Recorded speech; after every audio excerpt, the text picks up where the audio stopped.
मैंने उनसे पूछा कि प्रिंसिपल क्वांटम नंबर क्या है, वो बोले n। मैंने कहा n क्या है, बोले 1 2 3। मैंने बोला इससे आगे भी कुछ आता है, बोले 4 5 6। उनकी मासूमियत से दिल दंग है, कैसा बेहुदा किया ये व्यंग है। कहीं आप भी उनमें से तो नहीं जिसका उस विद्यार्थी की तरह इस विषय में हाथ थोड़ा तंग है। ओके, रियलिटीज़ अपार्ट, तो आज हमने बात करनी है प्रिंसिपल क्वांटम नंबर के बारे में। इसका जिक्र कब आता है, जब आप एटॉमिक फिज़िक्स पढ़ते हैं। एटॉमिक फिज़िक्स के लिए आपको एटम के बारे में जानकारी होना काफ़ी आवश्यक है। एक एटम में क्या होता है, एक nucleus and it is surrounded by electromagnetically bound electrons. एक न्यूक्लियस और इलेक्ट्रॉन्स। न्यूक्लियस में क्या होता है, न्यूक्लियस में होंगे आपके प्रोटॉन्स और न्यूट्रॉन्स। प्रोटॉन्स और न्यूट्रॉन्स को मिलाकर क्या कहते हैं, न्यूक्लियॉन्स। प्रोटॉन्स का चार्ज क्या होता है, positive, neutrons have neutral charge. तो कुल मिला के न्यूक्लियस आपका क्या हुआ, positively charged, and electrons are negatively charged. ठीक है, तो दो अपोजिट चार्जेस आ गए। As a result of this what will happen, इन दोनों के बीच में इलेक्ट्रोमैग्नेटिक फोर्स होगी। ठीक है, तो electrons are not free in an atom, electrons are not free, they are bound to the nucleus. ठीक है, और जो न्यूक्लियस में प्रोटॉन्स और न्यूट्रॉन्स हैं उनके बीच में क्या होगी, न्यूक्लियर फोर्स, और इलेक्ट्रॉन्स और प्रोटॉन्स में क्या होगी, इलेक्ट्रोमैग्नेटिक फोर्स। तो रिलेटिव स्ट्रेंथ और रेंज आपको इन दोनों फोर्सेस की पता ही होगी। If you are a physics student you must be knowing this. ठीक है, किसी भी फील्ड में जब आपको डेप्थ में जाना हो तो जो शुरुआत करनी चाहिए वो कहाँ से होनी चाहिए, उसकी सबसे सिंपलेस्ट एग्जाम्पल से। अगर हम एटॉमिक फिजिक्स के बारे में बात करना चाहते हैं तो हम एटम के बारे में बात कर रहे हैं, तो सबसे सिंपलेस्ट एटम उठाना चाहिए आपको। उसके बाद जो अदर कॉम्प्लिकेटेड एटम्स होंगे तो एक बेसिक थ्योरी आपके पास होगी, तो वो फिर जनरलाइज करके हम उसको भी अप्लाई कर सकते हैं। लेकिन स्टार्टिंग पॉइंट क्या होगा, सबसे सिंपलेस्ट चीज़ उठाना जिसमें ज़्यादा तामझाम ना दिखे। तो सबसे सिंपलेस्ट एटम क्या होगा, हाइड्रोजन एटम। इसके न्यूक्लियस में सिर्फ एक प्रोटॉन है, कोई न्यूट्रॉन नहीं है। तो एक तो ये निकल गया, और इलेक्ट्रॉन्स भी कितने हैं, इलेक्ट्रॉन भी एक ही है। तो कुल मिला के एक प्रोटॉन और एक electron, and they have electromagnetic force in between them. तो ये एक स्टेबल सी चीज़ जो बनी वो है एक हाइड्रोजन एटम। ठीक है, इलेक्ट्रॉन बाउंड है न्यूक्लियस में and it is prevented from escaping the protons electric field. अब क्या करते हैं कि जब आप क्वांटम मैकेनिक्स की बात करते हैं, क्वांटम मैकेनिक्स में क्या होता है, Schrödinger equation, Schrödinger wave equation in 3 dimensions आप सॉल्व करते हैं। इस लेक्चर में हम कोई बोरिंग सी डेरिवेशंस नहीं करने वाले हैं, हम सिर्फ बात करेंगे उन इम्पॉर्टेंट एस्पेक्ट्स की जो काफ़ी स्टूडेंट्स को क्लियर नहीं हो पाते हैं। तो क्वांटम मैकेनिक्स में आप क्या लेते हैं, Schrödinger wave equation in 3 dimensions. तो ये इस तरह की होती है। ठीक है, ये किस में लिखी है मैंने, कार्टेशियन कोऑर्डिनेट्स में। कार्टेशियन कोऑर्डिनेट्स कौन से हैं, एक्स वाई और जेड। ठीक है, इसमें लिखी हुई है ये। और अब इसमें एक एक चीज़ के बारे में बात करते हैं। ये तो आपको पता ही होगा, ये Planck's constant, reduced Planck's constant, h/2π h cut होता है। ठीक है, m क्या है, m जब मैंने लिखा है ये क्या है, मास ऑफ इलेक्ट्रॉन। क्योंकि हमने चीज़ें रखनी है सिंपल, तो स्टार्टिंग में जब डेरिवेशन की बात करते हैं तो क्या एज्यूम किया जाता है कि प्रोटॉन स्टेशनरी है। हाइड्रोजन एटम के लिए जब ये श्रोडिंजर वेव इक्वेशन सॉल्व करोगे तो उसमें माना गया कि 2 ही पार्टिकल्स हैं, प्रोटॉन्स और इलेक्ट्रॉन्स। प्रोटॉन्स को कह दिया स्टेशनरी है और इलेक्ट्रॉन उसके अराउंड मूव कर रहा है। ठीक है, उसकी इलेक्ट्रिक फील्ड तो छोड़ के नहीं जा सकता, it can not escape the protons electric field. तो इसको मान लिया स्टेशनरी और ये मूव कर रहा है। तो कुल मिला के श्रोडिंजर वेव इक्वेशन अब क्या कह रहे हैं, इलेक्ट्रॉन के लिए सॉल्व हो रही है। तो इसमें मास डाल दिया इसका, ये मास क्या है, इलेक्ट्रॉन का। लेकिन कायदे से क्या होता है, न्यूक्लियस भी मूव करता है। जैसे इलेक्ट्रॉन मूव कर रहा है, न्यूक्लियस भी मूव करता है। और इन जनरल ये दोनों मूव करते हैं around their common centre of mass. Centre of mass के बारे में आपको पता ही होगा। अब सेंटर ऑफ मास नियर किसके होगा, टुवर्ड्स दी हेवियर पार्टिकल, जो कि क्या है, proton. Proton is much heavier than electron. तो इनका जो कॉमन सेंटर ऑफ मास होगा उसके अराउंड बेसिकली क्या होगा, इलेक्ट्रॉन भी मूव कर रहा होगा और प्रोटॉन भी मूव कर रहा होगा। तो हमें ये मास ऑफ इलेक्ट्रॉन लेने की बजाय क्या लेना चाहिए, रिड्यूस्ड मास, ये m डैश। रिड्यूस्ड मास में क्या आ गया, mass of electron into mass of, ये कैपिटल M क्या है, मास ऑफ न्यूक्लियस, और इस केस में for the hydrogen atom it will simply be the mass of proton and divided by small m plus m। तो इसको reduced मास क्यों कहते हैं, because m dash is less then mass of electron, इसीलिए इसका नाम है रिड्यूस्ड मास। अब आप करके भी देख सकते हो ये कम क्यों है, इस m को कॉमन ले लो, अगर m को कॉमन लोगे तो आपको यहाँ क्या मिलेगा, ये तो मास ऑफ इलेक्ट्रॉन ही है। अब ये कोई चीज़ नेट पॉजिटिव ही है, अब 1 में कोई नेट पॉजिटिव चीज़ ऐड हो रही है, दिख रहा है डिनोमिनेटर में, एक में कोई चीज़ ऐड हुई तो एक से ज़्यादा ही है, ठीक है। अब m का डिनोमिनेटर 1 है, अब इसका एक से ज़्यादा हो गया तो ये जो चीज़ है m dash will be less than m, तो इसको तभी रिड्यूस्ड मास कहते हैं, ठीक है। ये चीज़ आपको पता ही होगी। तो होता क्या है, श्रोडिंगर वेव इक्वेशन जब आप सॉल्व करते हैं तो स्टार्टिंग में ये अजम्पशन ले लेते हैं क्योंकि आपको कैलकुलेशंस इजी चाहिए, ठीक है। लेकिन एंड में जहाँ जहाँ m होता है वहाँ पे आप इस m को m डैश से सब्सटीट्यूट कर देते हैं, रिड्यूस्ड मास। और रिड्यूस्ड मास लेने का क्या मतलब है कि आप न्यूक्लियस का मोशन भी अकाउंट में ले रहे हैं। तो सबसे पहला पॉइंट है ये, अगर आप m लेते हैं इसका मतलब आप प्रोटॉन को स्टेशनरी मान रहे हैं हाइड्रोजन एटम में, लेकिन अगर आप रिड्यूस्ड मास से उसको रिप्लेस कर रहे हैं m को, तो that means that you are taking into account the nucleus motion as well, the proton motion, ठीक है, for the case of hydrogen atom. ये तो बात थी m की। अब जो E है, E क्या है, total energy of the electron. इसको तो आपने ये स्टेशनरी ही मान ली, इसकी तो बात ही छोड़ दो, ठीक है। ये total energy of the electron है, ये जो निकल करके आएगा इसका एक्सप्रेशन, उसकी डिटेल में हम नहीं जा रहे, ठीक है। वो एक हाइड्रोजन एटम को सॉल्व करके ये उसका वेव फंक्शन एज्यूम करके उसका एक रिलेशन आएगा एनर्जी का, अभी हम उसके बारे में बात नहीं कर रहे, ठीक है। तो इसको मान के चलो आप कि ये टोटल एनर्जी ऑफ इलेक्ट्रॉन है। U क्या है, electric potential energy. Electric potential energy क्यों कहा, क्योंकि प्रोटॉन और इलेक्ट्रॉन के बीच में इलेक्ट्रिक फोर्स है, अट्रैक्टिव फोर्स है, opposite charges attract each other, तो ये कूलम फोर्स ऑफ अट्रैक्शन हो गया। तो ये एक्सप्रेशन क्यों आया, आपको पता होना चाहिए कि पोटेंशियल एनर्जी और फोर्स में क्या रिलेशन होता है। अगर आपने ध्यान से अपनी क्लासेस पिछली वाली करी हो तो ये कुछ इस तरह का रिलेशन होगा, फोर्स डॉट डिस्प्लेसमेंट का integration, and here you have a negative sign. तो यहाँ पे क्या है, रेफरेंस से किस जगह तक के बारे में आप बात कर रहे हैं, डिस्प्लेसमेंट, एक रेफरेंस पॉइंट चूज़ करोगे, कहाँ से इलेक्ट्रॉन कहाँ तक लेकर आए, ठीक है। तो रेफरेंस आप हमेशा इन्फिनिटी से इलेक्ट्रॉन उठा के जब at a distance r from the proton जब आप रख देते हैं तो कुल मिला के उसकी क्या पोटेंशियल एनर्जी थी, ये है, ठीक है। अब फोर्स क्या है, 1/4 pi epsilon not E² bye R², ये फोर्स है। अब अगर ध्यान से देखो ये वेक्टर है, ये तो आपने लिख दिया मैग्नीट्यूड, ये मैग्नीट्यूड लिख दिया। अब ये जो इसकी वेक्टर की डायरेक्शन भी होगी, तो डायरेक्शन क्या होगी, अगर ये इलेक्ट्रॉन है और ये प्रोटॉन है तो इसकी जो डायरेक्शन है, फोर्स की डायरेक्शन क्या होगी, अगर रेडियल डायरेक्शन ये है तो आपको फोर्स इससे अपोजिट डायरेक्शन में लग रही है, तो इसको आप लिखोगे -r², ये क्या है, यूनिट वेक्टर, ठीक है। और dr क्या है, डिस्प्लेसमेंट वेक्टर, तो dr और इसकी डायरेक्शन क्या है, r²। ये अगर पॉजिटिव होती फोर्स तो रिपल्शन होता, ठीक है।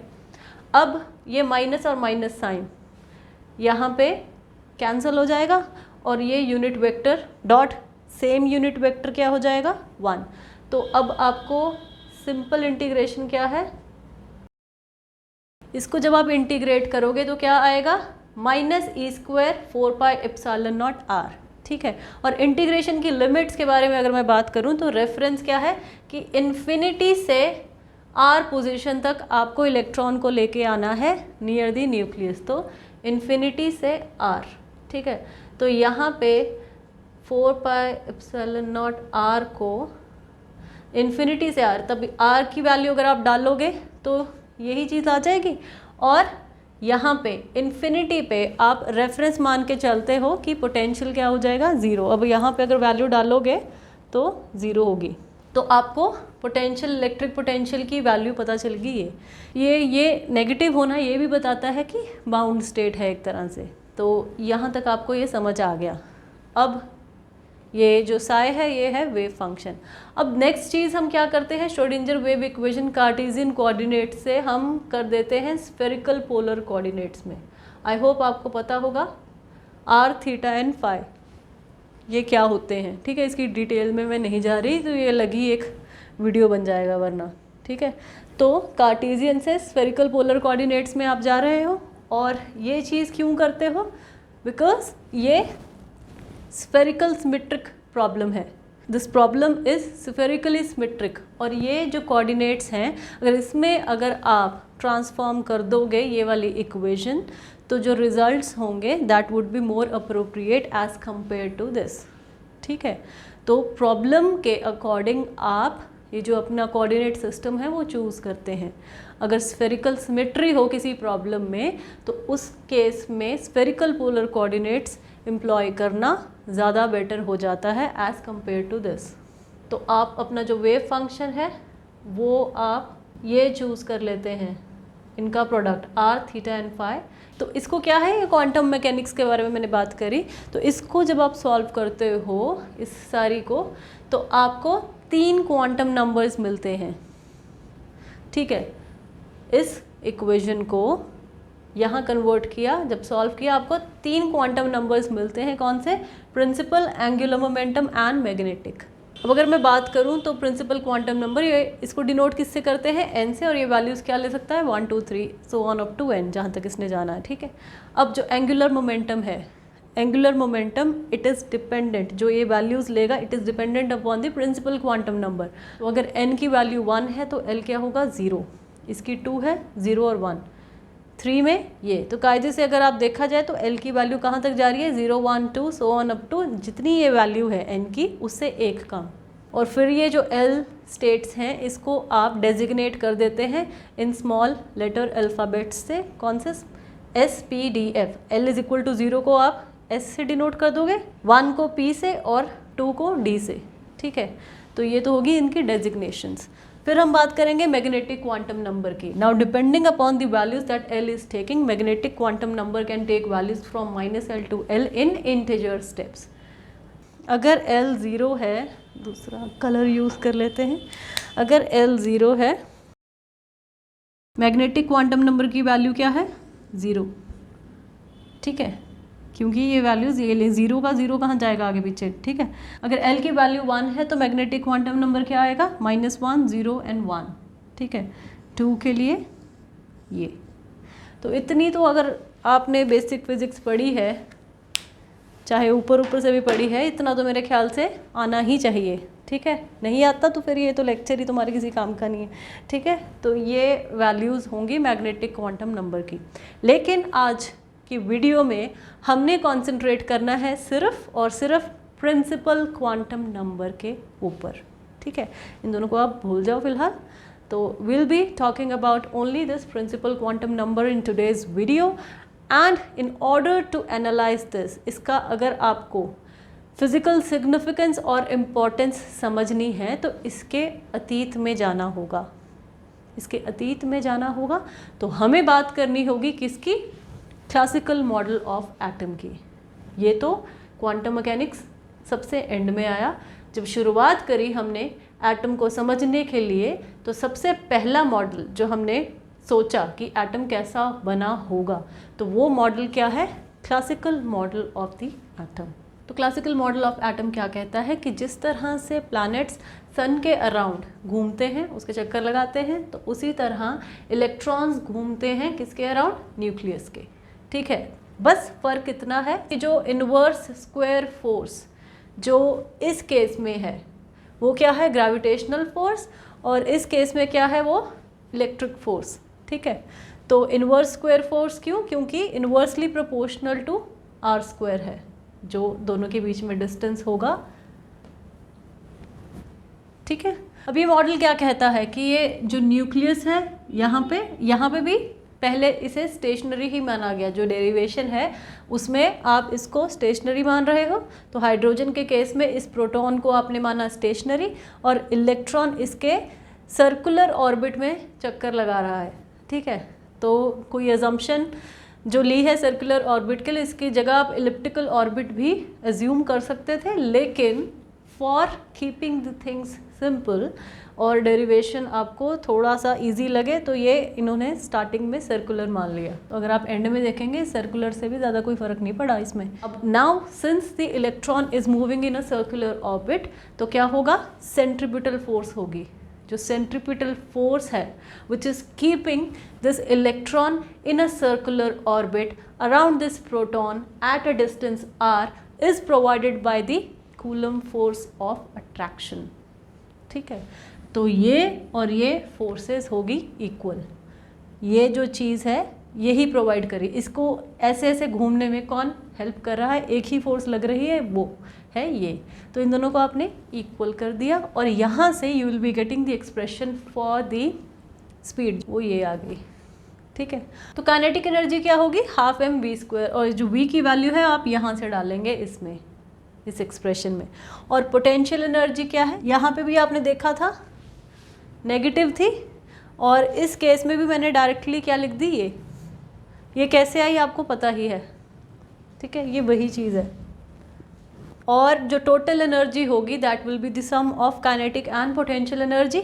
तो V का ये एक्सप्रेशन इसमें डाल के काइनेटिक एनर्जी का एक्सप्रेशन ये आएगा और पोटेंशियल एनर्जी ये, ठीक है। और इन दोनों को जब आप ऐड करोगे, since this is negative this potential energy, तो total energy will be this and it is also negative. ये क्या होगी? Total energy of hydrogen atom. और ये नेगेटिव एनर्जी का आना ये प्रूव करता है, that proves that electron is bound to the proton और nucleus for the case of hydrogen atom, ठीक है।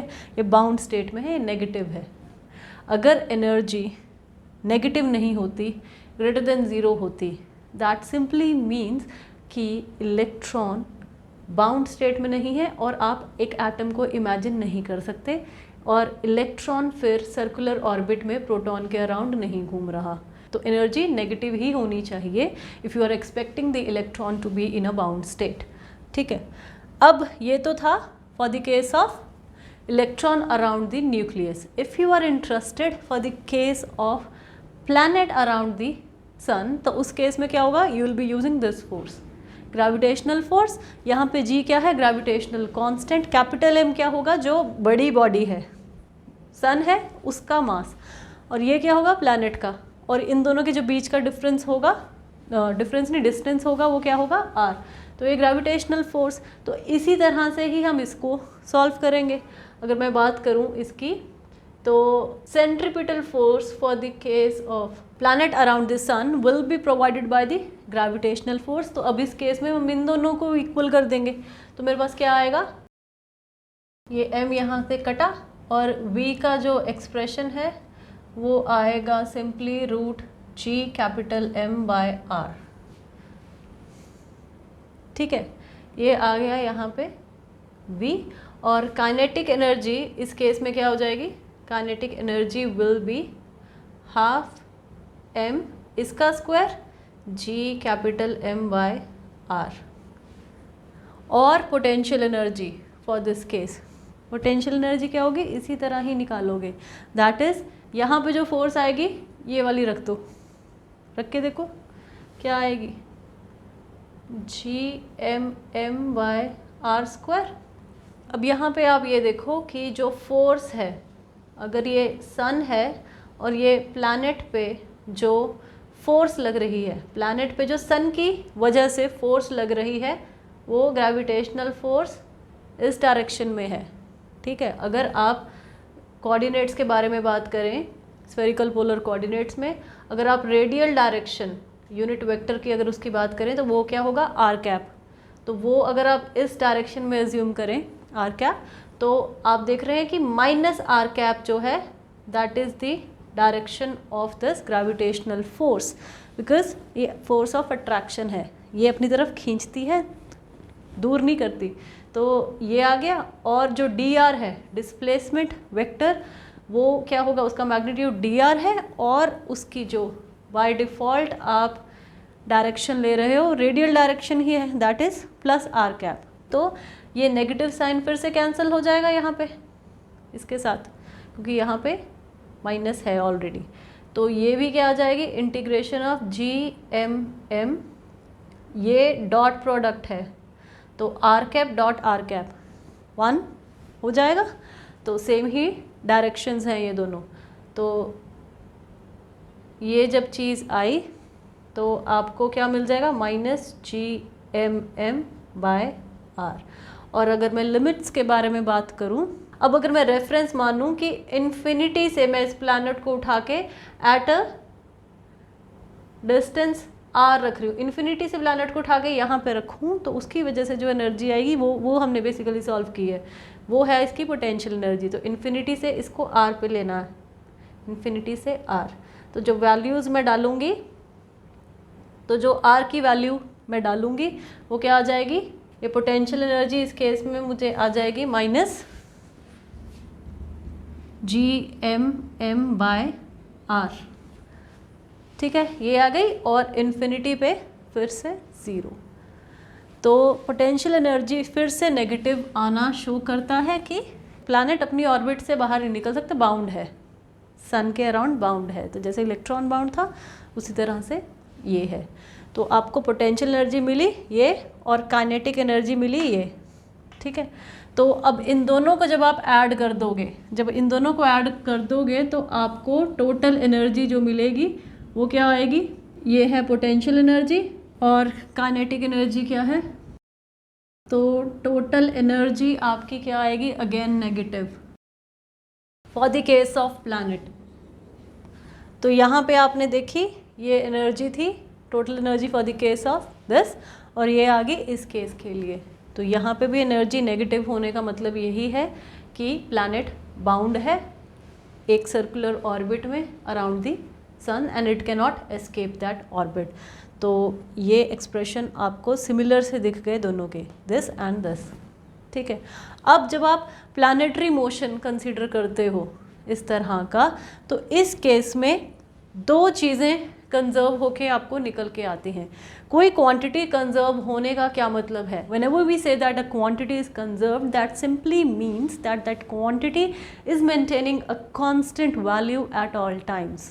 हर टाइम अगर किसी क्वांटिटी की वैल्यू कांस्टेंट रह रही है, हम क्या कहते हैं कि वो क्वांटिटी उस प्रॉब्लम में कंजर्व्ड है। ठीक है, अब if it is a case of this planetary motion, तो इस केस में दो क्वांटिटीज़ कंजर्व्ड हैं, एक क्वांटिटी है स्केलर, दूसरी है वेक्टर। तो स्केलर जो चीज़ कंजर्व्ड है वो क्या है, total energy, total energy conserved है। इसका क्या मतलब है कि किसी भी टाइम पे अगर आप इसको ऑब्ज़र्व करेंगे तो इसकी वैल्यू यही रहेगी हमेशा, जो इसकी वैल्यू होगी हमेशा यही रहेगी। जो नेक्स्ट थिंग कंजर्व्ड है वो है वेक्टर। ठीक है, तो vector angular momentum is also conserved. Angular momentum क्यों कंजर्व्ड है, क्योंकि अगर आप बात करें इसकी प्लैनेट अराउंड द सन, तो इस केस में जो टॉर्क लग रही है प्लैनेट पे, जो नेट एक्सटर्नल टॉर्क लग रही है प्लैनेट पे, दैट इज़ 0। अगर आप फिज़िक्स स्टूडेंट हैं तो आपको टॉर्क के बारे में पता होगा। टॉर्क क्या है, R cross F। Position vector अगर आप देखें तो इस प्लैनेट की position with respect to the sun क्या है, दिस, ये है R वेक्टर, और जो फोर्स है इन दोनों के बीच में वो है ग्रेविटेशनल फोर्स, और उसकी डायरेक्शन क्या है, इस तरफ। तो एक तरह से एंटी पैरेलल है। The angle between this R vector and force in this case will be 180 degrees, and since this is a cross product, R cross F will be 0. ठीक है, एंटी पैरेलल डायरेक्शन, तो torque आपकी zero आएगी।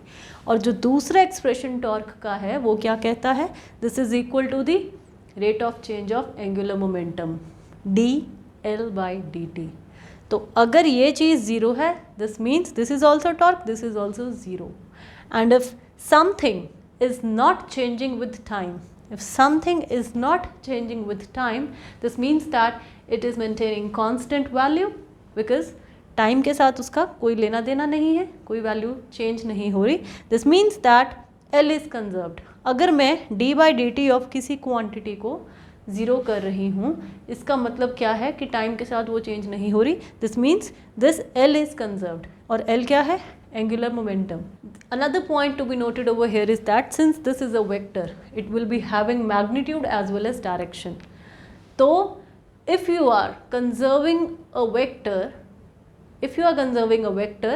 you need to conserve its magnitude and direction. So both magnitude and direction are conserved in this case. इस case में scalar था, इसकी कोई डायरेक्शन नहीं थी, इसलिए टोटल एनर्जी कंजर्व थी। इस केस में एंगुलर मोमेंटम की जो डायरेक्शन निकल करके आएगी और जो इसकी वैल्यू होगी mvr, वो भी कंजर्व्ड होगी। तो ये तो था regarding the classical model of atom, जो कि एक एटम को समझने के लिए क्या कहता है कि इसको आप उसी तरह समझो जैसे प्लैनेट्स को आप देखते हो सन के रेफरेंस में। तो ये जो मॉडल है ये इसके लिए तो काम करता है। Classical model works absolutely well for describing the motion of the planets around the sun, but it fails for the case of electron around the nucleus. अगर आप इसके बारे में बात करोगे, यहाँ पे ये model, classical model absolutely failure है। And why is it so, इसके बारे में हम बात करने वाले हैं।